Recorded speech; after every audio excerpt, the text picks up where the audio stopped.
Hi, everybody. Welcome back to the next episode of Home in Motion. Today, we're going to be talking about Jenner, California. And to start off, we should tell everyone how we feel as a family about the coast. I would say I'm definitely the person that loves the water the most out of everyone in the family. And the kids are kind of in the middle, but loves kind of playing and splashing Yeah. around. I feel like Olivia loves the beach just as much as you. I Yeah. guess, yeah. Because I know there are moments where she's like, no, she doesn't want to go to the beach. Yeah, it kind of So, depends. But I yeah. feel like if you give her choice of like Roblox or the beach, then she's just at that age where she's going to pick Roblox. Yeah, for sure. Then Uh, Noah, I don't know. He don't care where he is, really. yeah, As as long long as as, he yeah. has a place to run. Yeah. But the water, he does. He likes to splash around in the water at the beach and Yeah. everything. And you're like the most water aversive person out of our entire family and could really just prefer not to go to the beach at all. Yeah. What the hell? I want to sit there and be hot for all day. And I don't even like getting in the water. But that's the thing. It's not even hot at the beach here. It's It's like hot when you're sitting comfortable. in one spot because Okay, you don't want to be exactly. there. You But could get up and run around with the kids. But we yeah. should definitely tell folks, I feel like the Northern California beaches are like way different than North Oh, Carolina compared to for what we sure. grew up Yeah. with. And they're really rocky. There's lots of tidal pools. And I can say, at least for me growing up, I never owned a rash guard bathing suit, but that's like pretty much all I buy for the kids out here because the beaches and the water stays so cold. Like they have to have a long sleeve bathing suit. Like you can't, even in the middle of summertime, I feel like it's barely hot enough for them to be in like a regular bathing suit. Yeah. But we still really enjoy it, and we don't always go get in the water. We do a lot of things like just walking and kind of enjoying the beach. So that's why I was really excited about making this episode because we got to do all this kind of stuff around the coast. And we'll definitely have other episodes of the area and other cities that we like to go to in the Sonoma Coast. But today we're going to talk about Jenner. This was our first time going to Jenner, California. So I was really excited just because whenever you take the highway out from Santa Rosa to the coast, we typically, once you get to, I think it's Highway 116, we always turn left. But today, to go to Jenner, we went to the north. And this was our first time kind of turning right and going up to the northern side of the highway where the road kind of splits. Yeah. And I think the other thing I want to preface before we get into what we did was a lot of what prompted me to really want to go out on this trip was listening to another family podcast that's called Did You Pack Snacks? Lee, can you sit up, please? That's annoying. Well, Like I'm looking at you in my computer and it's like, can you sit up, please? well, You're slouching like this. Okay, go ahead. I'm sorry. Go ahead. Keep going. um, I started listening to this other podcast called Did You Pack Snacks? And Go. it's about it's another married couple just like us that likes to travel with their kids, but they do a lot of international travel and it's stuff that I haven't been able to talk you into yet. But that's what I'm hoping to get to down the road, which is Yeah. kind of why we're starting in our kind of local area. But they just did an episode about the like top fears of traveling with kids. And so I really wanted to do it because I had been sick for like a week and a half before we actually went out to Jenner. So I was like, they talked all about like hesitating when you're traveling with kids because we all know kids can kind of be a lot and they're unpredictable and you don't know how they're going to be when they're like out and about. And I feel like that's your barrier a lot of times is like you have no guarantees how Olivia and Noah are going to behave. So that's like half the battle of trying to talk you into going somewhere. Because they're crazy. I know. Especially Noah. Olivia, you can get her to do what you want her to do, but Noah, he just He doesn't really care what you say. He don't give a dang on what you say. I know, but that shouldn't discourage us from traveling and getting out and I doing don't stuff think as it a family. discourages me from traveling. It just I don't like going out to eat because I feel like he's gonna disturb everyone else. Like it really just depends on what type of restaurant it is.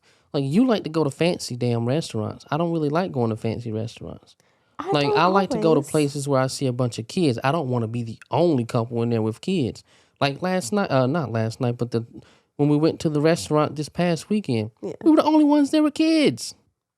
Because I'm not intimidated to try it, and that's the whole point I'm not of why. intimidated either, but I'm saying I just feel like I have a sense of my surroundings and I don't want to be the one messing up everyone else's dining experience because our child, um, you know, he's crazy.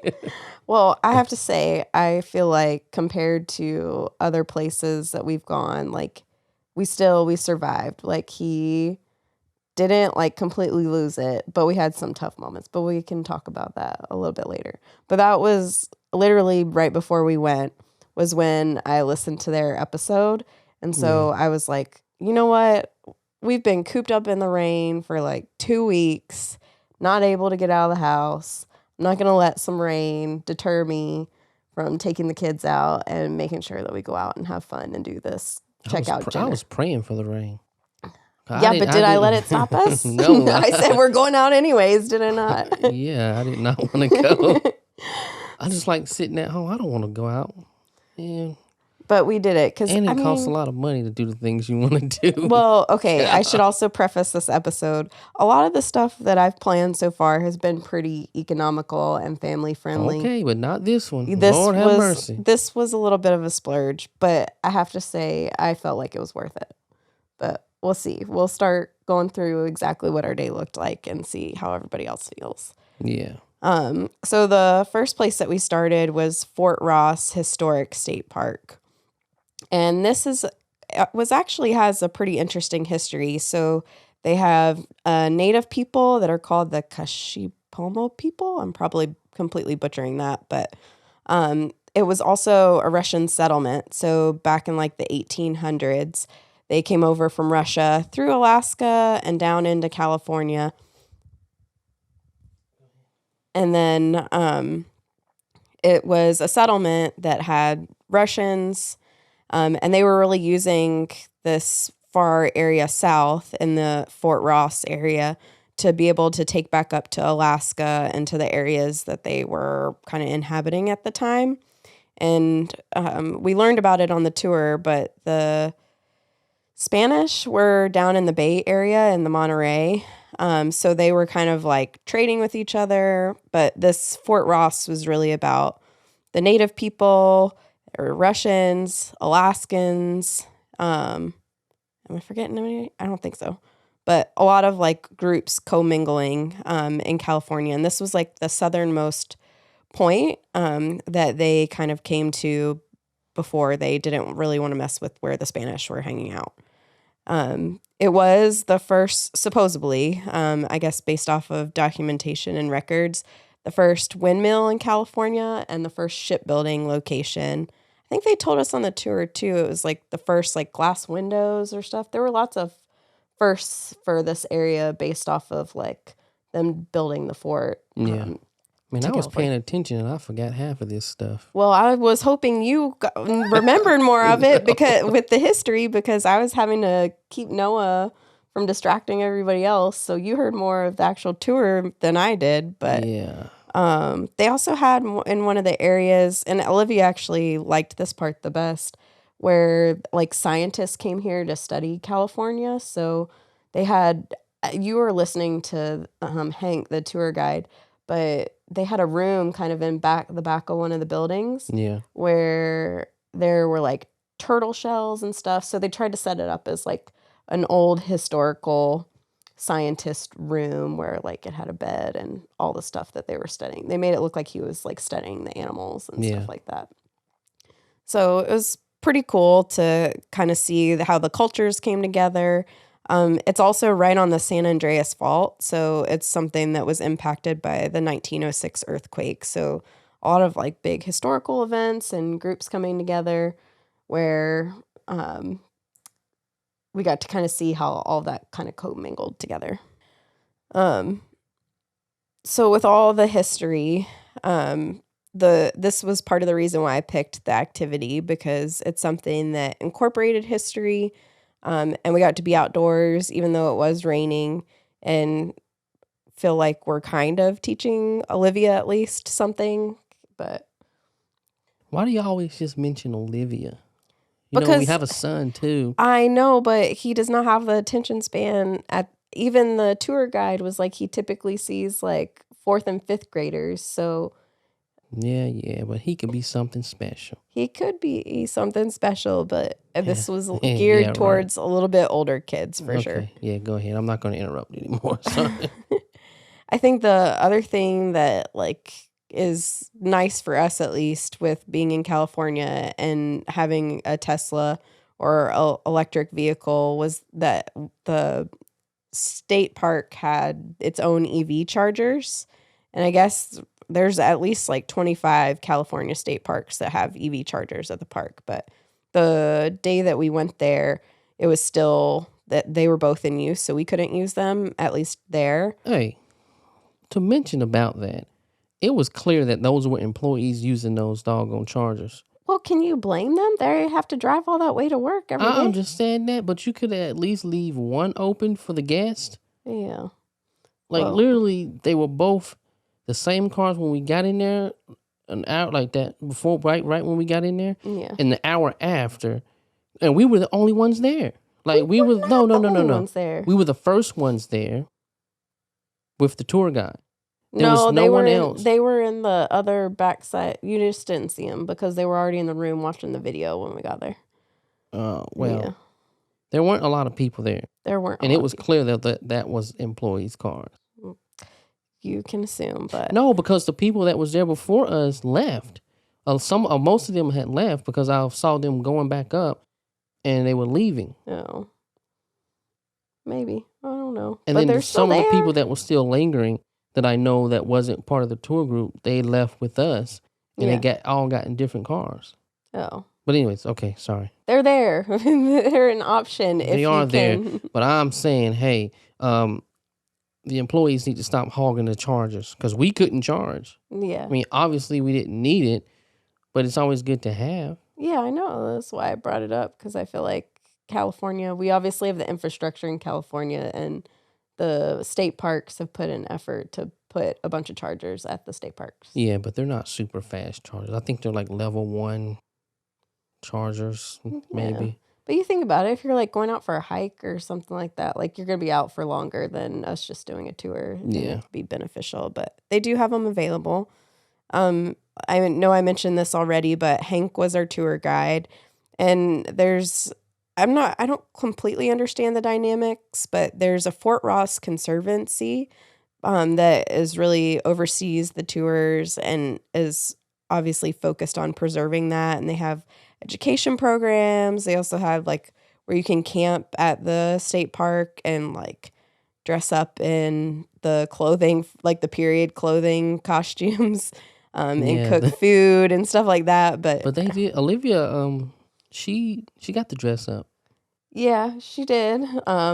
And I was going to talk about that. Like we went to, it's called a mazine, or like a storehouse. And that building that we were in when they, she got to dress up was like all the trades and the goods that they like kept in that area. Yeah. And they're like their food and stuff like that.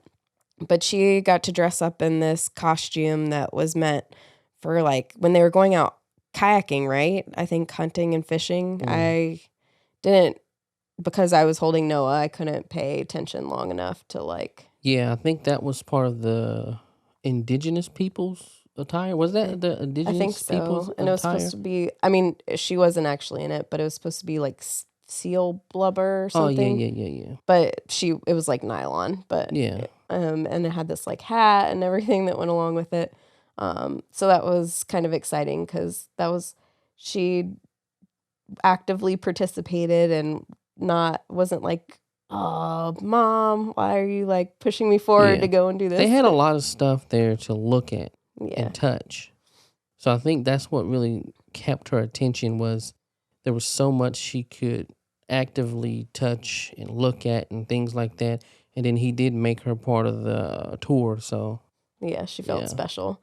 And she got a free poster at the end for participating. Yeah, posted that shit. I don't even know where it's at now. She may have crumpled it up and used it to whack her brother, but we'll say that. And then on top of the like storage building we were in, they had a couple of houses where all the like military people lived, and the chapel. The chapel was pretty cool too. Hank, our tour guide, like the top part of the building, I don't know what you call it technically, but it creates this echo.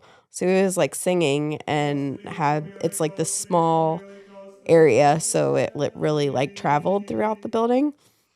So you I can thought that imagine. was supposed to be like their, like, did he call it a church or Yeah, it like was a chapel. yeah, the chapel. Yeah. And they were the first Russian Orthodox I think it was the first Russian Orthodox. I'm not 100% sure, but um it was definitely a chapel, and he was singing and had it all echoing. And so you can imagine like a group of people living there. It would be Yeah. pretty loud.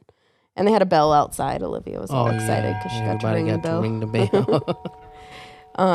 But because it was raining and we took like, I think it's technically only supposed to take an hour for the tour, but because it was raining and he was kind of making sure we had time to stay inside, it took us about an hour and a half-ish. And we were having to like run from building to building to building so that we wouldn't get soaking wet. But it still was like a good amount of time. And I'm trying to think if we saw anything else. I think that's pretty much it for the tour. And they Yeah. had a visitor center. We just happened to go on an open house day. Oh yeah. Where I think they were going to talk about the programs and things like that later, like after we had already left. But Yeah.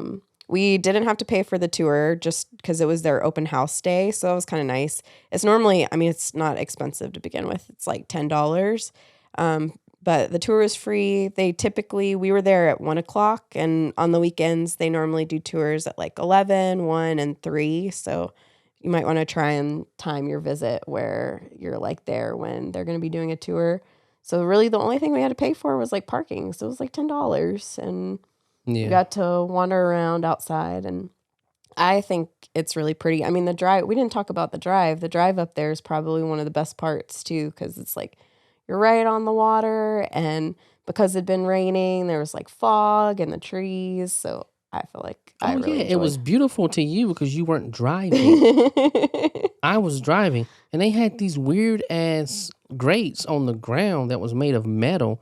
Every time we went over it, and we're going through like the mountains, and every time we would go over them, and it would be during a curve, Yeah. they would have these metal grates, and the whole car would just shift and slide to the right or slide to the left. I definitely felt it like slide a little bit, but I'm like, why the hell would they have these metal grates here?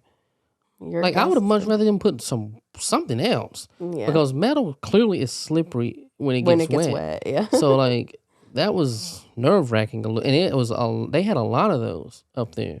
Yeah, and I do you know the purpose? I don't I really think know they the were doing purpose, but construction, but I don't know. Maybe they're always there because I mean we don't travel in that direction a lot, so I don't know. That was a little scary. I'm not gonna lie, because I seriously thought we were gonna slide over into the to the side of the mountain at one point.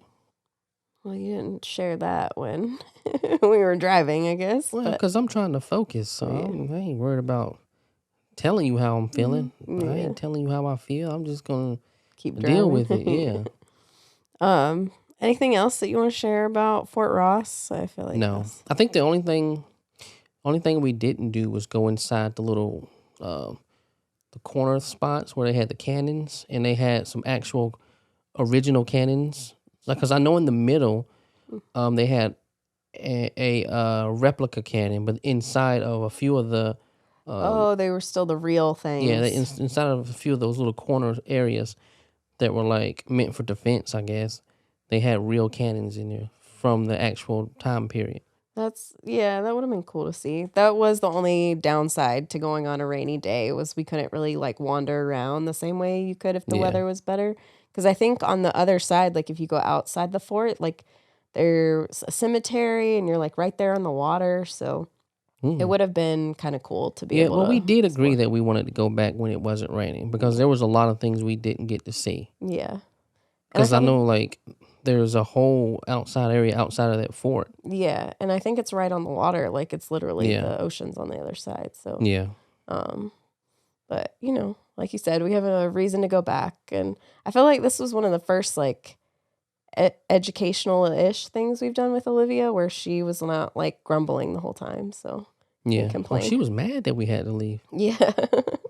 So we'll take it. She learned a little bit of something, she got to dress up in a cool costume, and Hmm. I think the next part for us was probably the more fun part. So after that, we went to Fort Ross Vineyard, and this was Yeah, of another. course, because it had something to do with alcohol. Well, it's not about the alcohol. We live in Sonoma County, that's known for its wine. So we're enjoying the vineyards and the wineries as part of living in Sonoma County. Yeah, But yeah. before we get to the vineyard, I want to talk about the drive because this Okay. from the state park up to the vineyard was like even worse than Yeah. the like Well, drive on the it was coast. because of where we were. Yeah. Because like that road was really right in front of the state park or national. What is it, state park or national? State park. Yeah. So yeah, I would never do that again. I'll tell you that. It's a one-way, single-lane road that technically only one car at a time should be going down. And it was rainy and foggy. Rainy, foggy, yeah. And the lady at the state park was like, you better have your headlights on so like people can see you. And I feel like that's the longest one lane road we've been on. And Yeah, it was. I feel like other one lane roads we've gone on, they've been in like residential areas where it's like people live there and you can see driveways and stuff. Yeah. But Well, this it was like just farm. like, It was farm area though. yeah, that's true. But that like there was literally nobody out there. Like we saw Mm-mm. one truck like Yeah. parked while we drove by. Well, And that that was was it. what should you call it? Park ranger. That was a park ranger. Yeah, so it was kind of crazy because we were literally like out what felt like out in the middle of nowhere. And it took what kind? How long was that? I think it was like a 20-minute, 25, 20, Yeah. 25-minute drive on that single lane road. I was ready for that to end. I'm not gonna lie. And we've never been up there before either, so we had no clue like when we were gonna get there. But the next place was the Vineyard, and this one, I guess the owners are Lester and Linda Schwartz, and they're from South Africa. And I find it really interesting, like when we have gone to all these wineries, it's like the owners just like stumble across this land, or at least that's how the people doing the wine tastings like tell the stories. Because they were like, oh yeah, they just like came over from South Africa and happened to be visiting and like saw this land and decided to buy it. Like who does that in real life? Like just comes to see a property and it's like, Must oh be yeah, I nice. want to buy it and open a vineyard. Like Man, you to me, it's have crazy. generations of people that have lived here for a very long time can't just do that. Exactly. And But he's some real estate attorney or something. I feel oh, like well, see she that said. explains it. Yeah, Yeah, but still. So they just like came over from South Africa and decided they were going to buy this land. And the kind of cool thing about their South African history is that they incorporated that into the wines that they grow there. So that was actually the one that we decided to get after the tasting was a Pinotage, and they brought the wood from South Africa and then like grew it in Sonoma County. And again, because they're on the coast, and I guess their like claim to fame or fun fact is that they're the vineyard that's closest to the ocean. So you get the kind of coast and the different soils, the weather, the coastal breeze that all contribute to the flavor profile of the wines. And because of the different elevations, it's anywhere from 1,200 to 1,700 feet above sea level. Hmm. That I guess it gives the different You wine remember all flavor that, or you proofs. just looked it up after the fact? No, she talked about it I when know we were she tasting. did, and I don't remember any of that. I remembered the 1200 to 1700, and I did look this up, but she told us when we were there too, that like a lot of their wine has to be harvested by hand because everything's so mountainous that like they Oh, can't use the equipment because it's so hilly.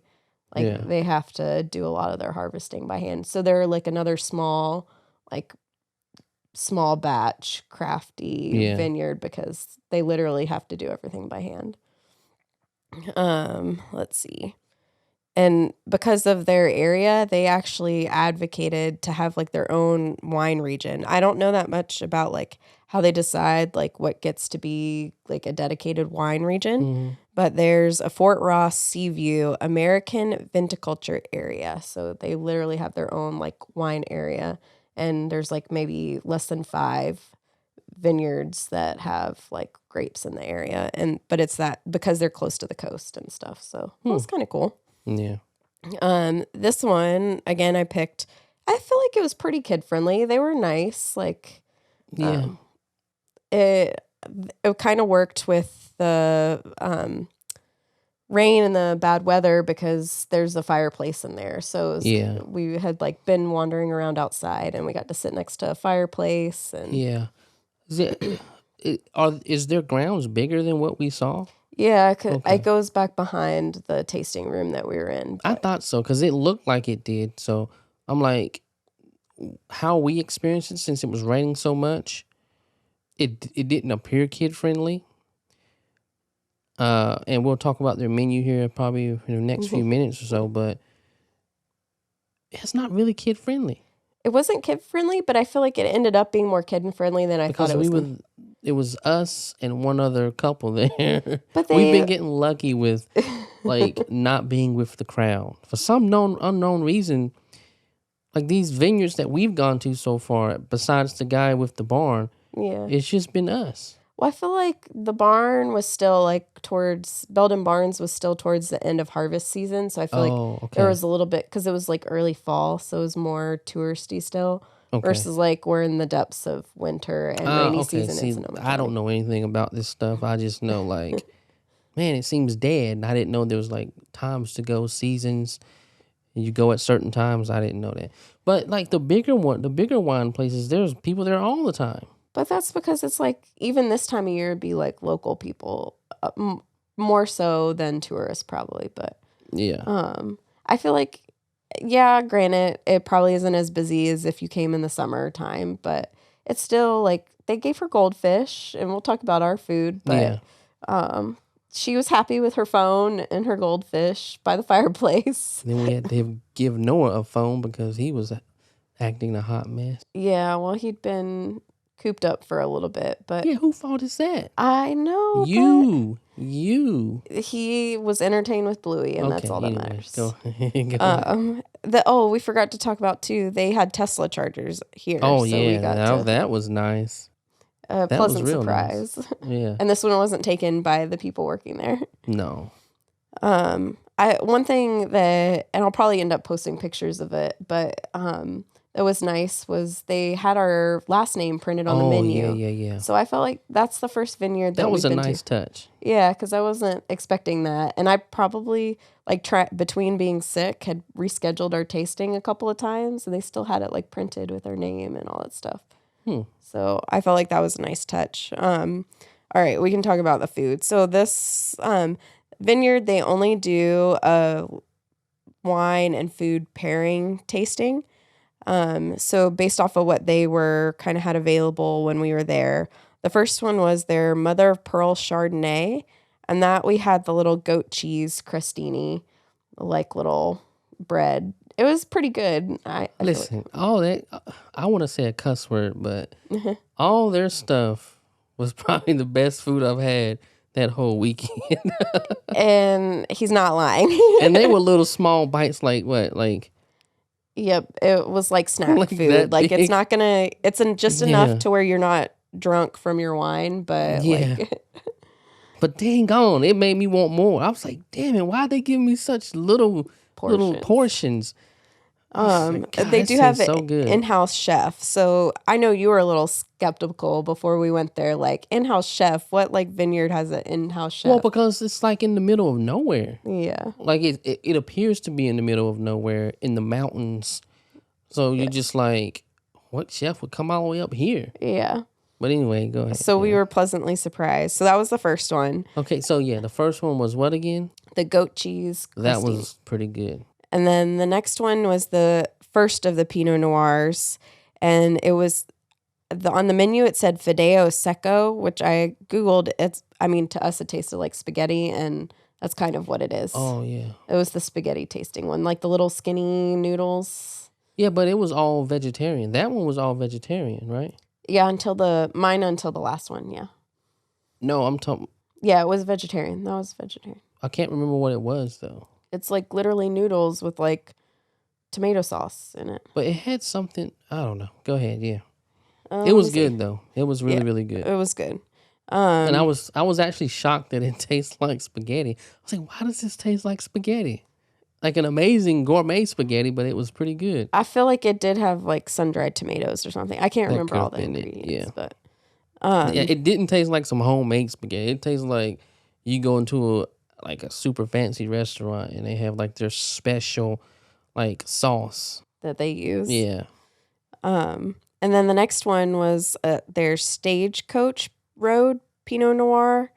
And that one I think was surprising to both of us because it was with a beet carpaccio. Yeah. And neither one of us are really like super big beet Oh, people because they're always like earthy flavored to me. And this was the first time that we were both like, if we could cook and make a beet dish like this, we would actually eat the beets. Heck yeah. I don't even remember. Like it had like a cream to it too, right? Yeah, I can't remember. It was because it's definitely fancier food where it had the little dots of the cream sauce. That was I got no hints of beet like earthiness to that little small portion Yeah. at all, which really surprised me. Like I was like, wow, this does not taste like beets at all. Yeah.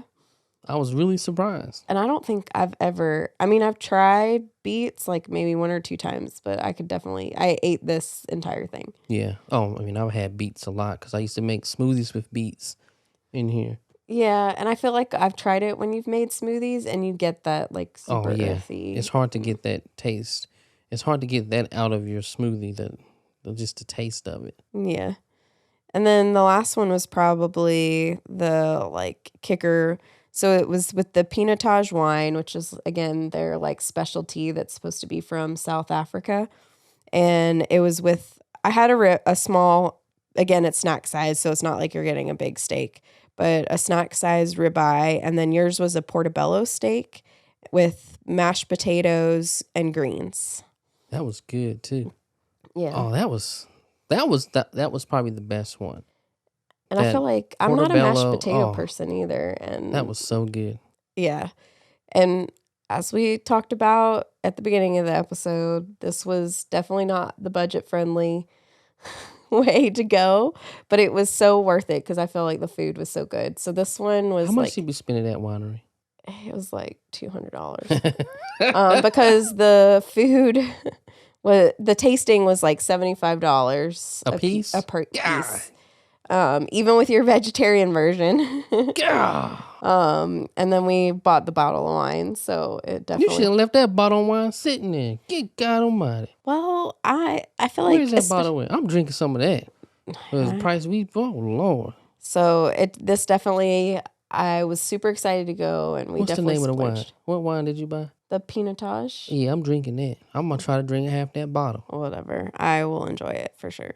But I think that was by far our favorite thing that we did the whole day, and Yeah, your favorite. whatever, you enjoyed the food, so Yeah, that was pretty good. Yeah, the winery was the best part in my opinion. yeah. And it's weird for me to say that because I don't really care for wine, but I'm a foodie, so it's like the food was amazing. I didn't really care about the wines, whatever. I gotta drink it because it pairs with this stuff. The food was very shocking and surprising and tastes amazing. Anything else you want to share about the winery or the vineyard? Let's get on to the disappointment. Yeah, this was probably like what I was most excited about going to Jenner for. Like the other stuff was kind of built around the restaurant. So I've been wanting to go to this restaurant called River's End, and it really literally is where the Russian River meets the Pacific Ocean, and it's just a little restaurant kind of perched where you can see where the river goes out.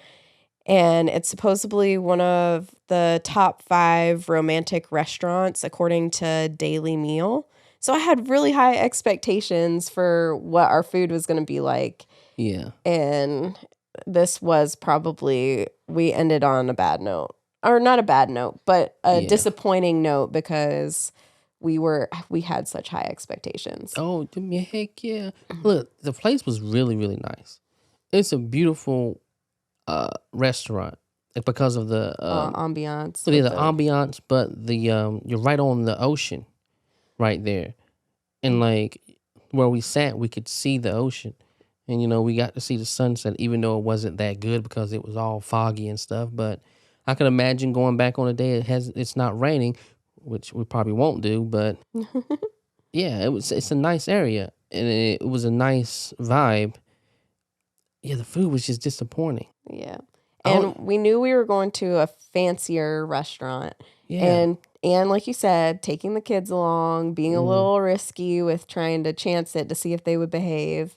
And the food was definitely a little bit disappointing. Hey, but they did have a kids menu. They did. And that I was super surprised because it was when I was researching the restaurant on Yelp, I did not see a kids menu. And it's fancy because it didn't say kids menu. It said young guest menu. Yeah, young guest menu.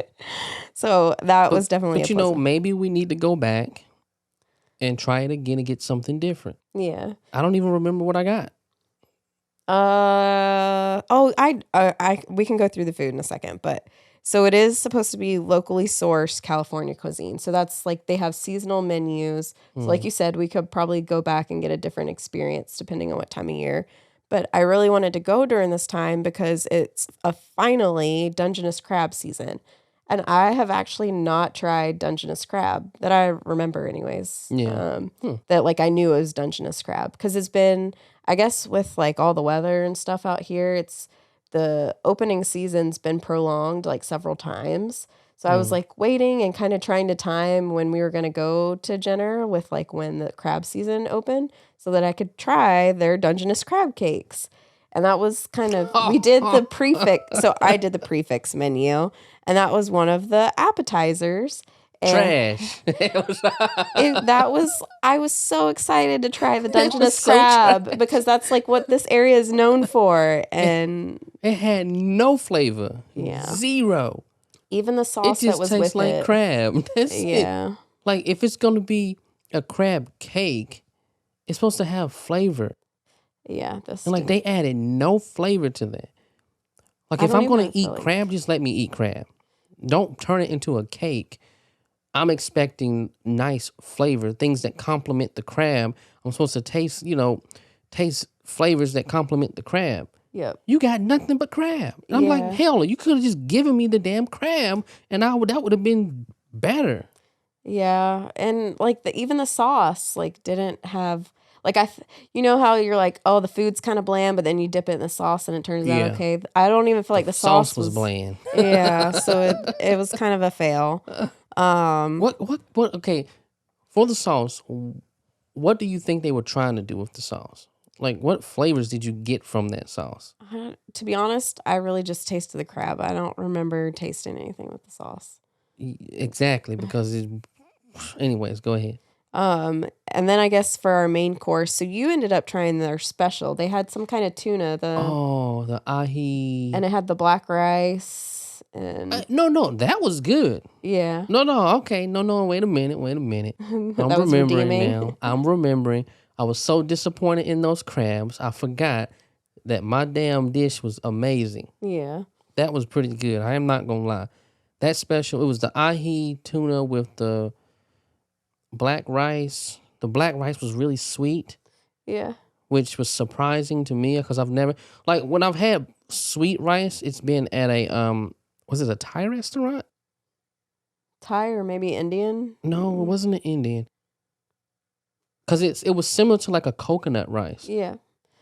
Maybe Thai. I know what you're talking about. I Yeah, can so like picture it it. had that flavor of like a coconut rice, but it was black, Yeah. and like the sweetness with like the savory of the tuna Yeah. it was a really nice pairing. But anyways, go ahead.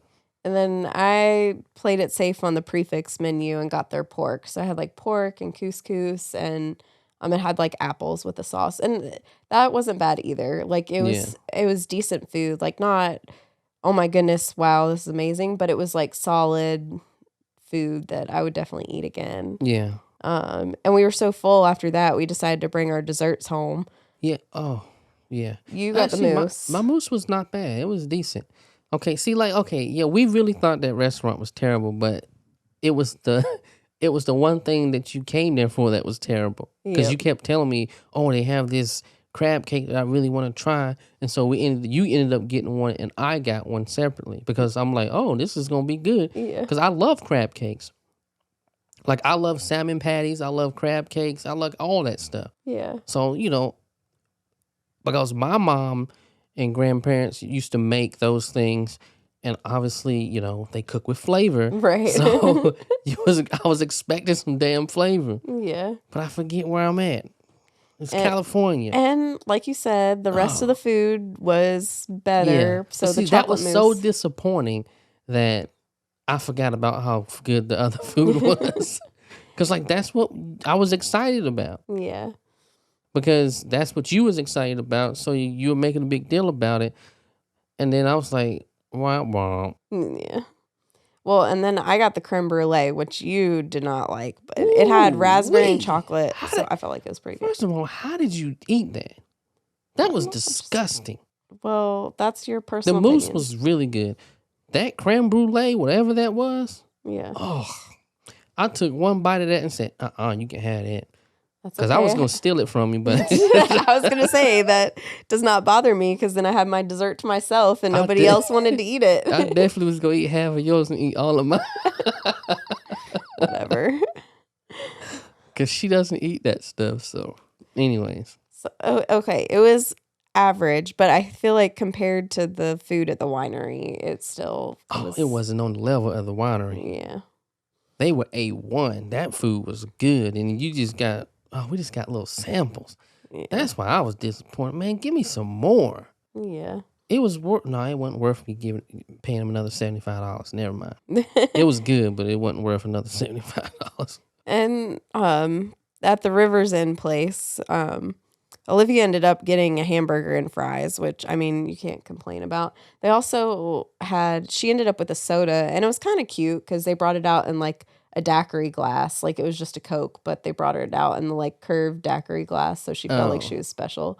But they had like mocktails and stuff too for kids, and because we had just been at the the vineyard, we didn't drink anything there, but they did heck have no, boy. cocktails. Hold on, wait. We got to talk about the winery a little bit more because she was trying to get us drunk. I think she was because I didn't share that. She gave us 2 extra wines on top of our tasting, like in between while we were waiting on the food. So we definitely, for a wine tasting, had our Yes, fair share. I was like, good God Almighty, And like, the like ooh, wine to food ratio was right? too heavy on the wine Yes, where we were feeling it. But we and didn't drink at the restaurant for that reason.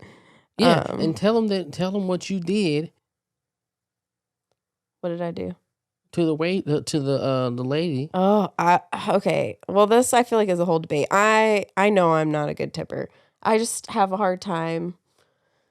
I'm gonna talk directly to the camera. Listen, I went to the bathroom. I was like, hey, you can go ahead and pay the bill so we can leave because we need to go get this reservation. She only tipped 10%. 10%. 10% is what you pay people that are not good at their job. That's bare minimum. I was so mad. I was so I disappointed. get that, I but we had almost already made you go back in there and apologize to her. You did, but we had already spent money on the wine tasting and the meal. It's Man, really hard. at that point, it was too late. You should have paid that woman what she was worth because she was really, really good. We need to go back and hopefully she's there, and you're gonna tip her like 30% next time because she did an outstanding job. She did do. I mean, we were the only people that she was having to pay attention to. It but doesn't matter, but she did do a good job. she did enough to give 20 to 25% tip. And your little funky booty get 10%. I said, oh my God. When I saw that, I said, oh my God. Okay, well, they shouldn't have had it as an option. Anyways, okay, back to the restaurant. Yeah. With this, I did mad about that, but okay, go ahead. I had to make a reservation. I had to make a reservation for the winery too. So just keep that in mind. Like both of these places weren't just like show up and wing it type of places. Yeah. And the parking lot is really small too. I feel like if you're not comfortable driving on the kind of weaving coastal roads that are in that area, then you could easily like drive past it and not realize it because it's also a unassuming building right there on the side of the edge of the water. Yeah. But it's typical. Like in California, if you love going to the coast, it's a typical restaurant that's on the side of the road. Oh, well, like to me, like that's like whenever we're driving, I always notice like the nice restaurants, are on the side of the road like that. Yeah, that's true because they're trying to be close to the water. Yeah. But still, if you're not comfortable driving in this area, then might not. Anything else you want to say about the restaurant? No. Well, that was pretty much it, our day. And then we came home right after that. So, yep. But I feel like, again, this was my favorite trip that we've done so far. Anything expensive is your favorite. But it wasn't about the price. Yes, I was so excited about the wine and the view from the restaurant. Oh, the meal cost us over $200 too. I think that was what the most disappointing part was. Whatever. And I tipped 25%. Well, yeah. But, okay, on our next town that we go check out, we're going to make up for it because it's more. So I splurged. Wait. Make up for what? Spending more money? Yeah, but this is cost effective. The next place we're going to check out is a more budget friendly. Where? Kenwood, California. It's another small town, but you guys will have to come back for the next episode and check it out. It will definitely not be as much of a splurge. See you guys next time. Peace.